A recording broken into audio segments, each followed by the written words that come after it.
Hello students, welcome back to the class. During the last class we have discussed about unit 1. In unit 1 we have discussed 3 short answers.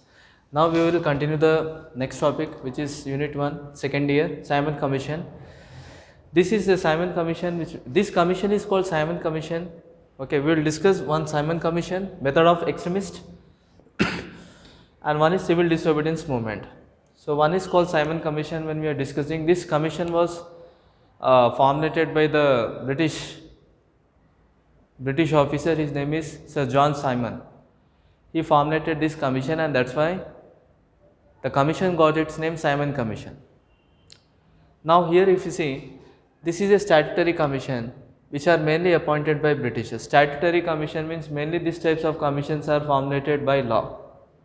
Parliament have formulated this commission. So that is a statutory commission which are mainly appoint Britishers. Britishers have formulated this commission, and in these commissions we can find this includes nearly 7 members plus Sir John Simon is the chairman of this commission. So in this commission we can find the total member of person who are in these commissions were nearly 7 members, along with the chairman is Sir John Simon. Okay, so this commission is called as Simon Commission because the chairman of this commission is Sir John Simon. This commission was formulated by British, and in this commission we can find the total members are nearly 7 members with Sir John Simon. And this is the commissions which are mainly appointed to study the Indian Act 1990. So this commission was mainly formulated to study about Indian Act 1990. Okay, 1890 actually, that is. So this commission was mainly formulated to study about Indian Act 1890. So about to study this act, okay, Indian Act 1890, about this act, to study about this act, this commission was appointed. And also this commission was appointed, second important reason is they wanted to suggest various important reforms. Most of the reforms, what are the reforms we have to do so that the condition of Indians can able to develop. So this commission was formulated mainly for suggestion of various reforms. But problem in these commissions are, in this commission whatever the 7 members are included, they were actually British. So the Indian people have demanded that in this commission Indian people should be appointed so that they can able to suggest some measures, remedial measures for the development, because Indian peoples know what are the needs and what are the developments are needed for the people of India.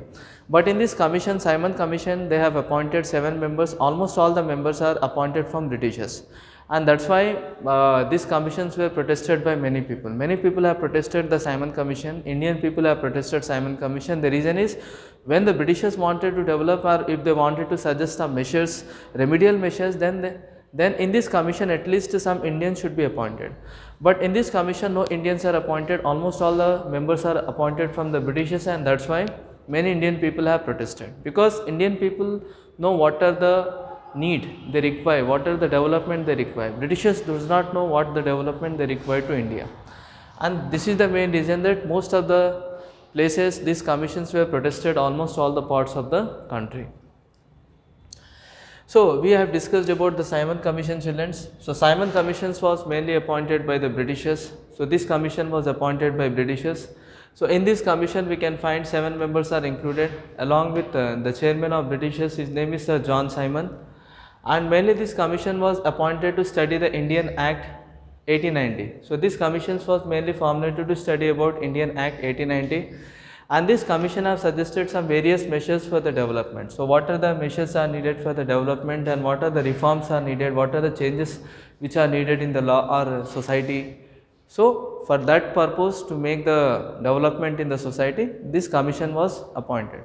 But practically when we are saying, when the Simon Commission was appointed, most of the sections have revolted. For Lala Lajpat Rai, extremists have greatly revolted against this commission, because they feel that in this commission almost all the 7 members are appointed, and these commissions are making some suggestion measures for development. So the Indian people have demanded that in this commission some Indian people should be appointed, then they will suggest what are the measures are needed for development for India. But Britishers have refused to accept the demand, and Britishers have accepted all in this commission. Britishers they have appointed, and that's why almost all over the places they were protest for this commission. So whatever the acts and whatever the commission which was formulated by the Britishers, according to the name of the act will be called according to the name. Previously we have discussed about Minto-Morley Reform Act. So that act was formulated by Minto and Morley. Now this commission was formulated by Simon, and that's why this commission got its name Simon Commission. Next, come to the point, what is meant by method of extremists. So method of extremists, we can find most of the people are boycotting British goods. Many Indian people have, what is the method of extremists? Extremists are nothing but, first you have to think that the people who believes to achieve independence, if the section of some society they believe that to achieve independence we should adopt violence method or we should adopt forceful method to achieve independence, so they were called as extremists. Okay, some people believes in peaceful method, but most of the people are believing in forceful method, so they were called as extremists. Now,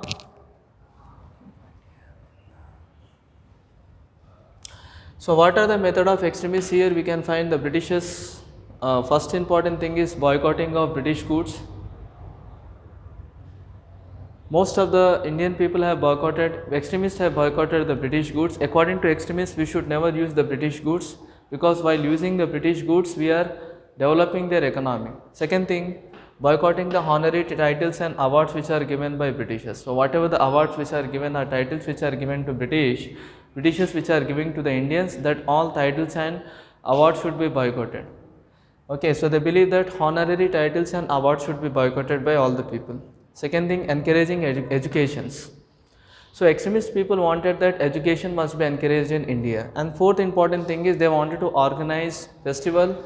So this is very important idea for self-rule. So we know that in extremists, Bal Gangadhar Tilak has formulated some important festivals like Ganpati festival. Ganapati festival was mainly formulated in Maharashtra during that time. Extremists have formulated that festival. Bal Gangadhar Tilak is mainly established so that he can, because in this festival people can gather and people can make steps for self-rule. Actually during that time there was no permission was allowed for the Indians to gathering permissions were not allowed, and that's why the Bal Gangadhar Tilak have organized a festival. He have organized festival in such condition that people can gather. Britishers, they never interfere in the matter of religion, and during that time when extremists have formulated any type of festivals, so they gathered for self-rule. Next point is severe political actions were taken and continuous struggle. So extremists believe in political action. Severe political actions must be taken and there should be continuous struggle. And there was almost all over the places there were bandhs and hartals took place in almost all the places of the country. So this is one point. So what we have discussed, children, we have discussed about extremists. In this extremists we have discussed that most of the people have boycotted the British goods. Titles and honorary titles and government offices were boycotted. Most of the people encouraging education. Extremists believe in encouragement of education, and most of the extremists believe in organizing festivals. Okay, organizing festival is an important way so that the people can gather and they can discuss about an idea self-rule. Extremists believe in political actions, and extremists wanted one more thing is continuous struggle, and extremists believes in bandhs and hartals. Next we'll go forward, civil disobedience movement. The civil disobedience movement, if you see India National Struggle, India National Congress have launched this movement on 12th March 1930. So civil disobedience movement was launched on 12th March 1930. So this movement was launched under the guidance of Mahatma Gandhi. So Mahatma Gandhi have launched this is the second major movement which was launched by Mahatma Gandhi, which is called a civil disobedience movement, and this movement was launched in 1930.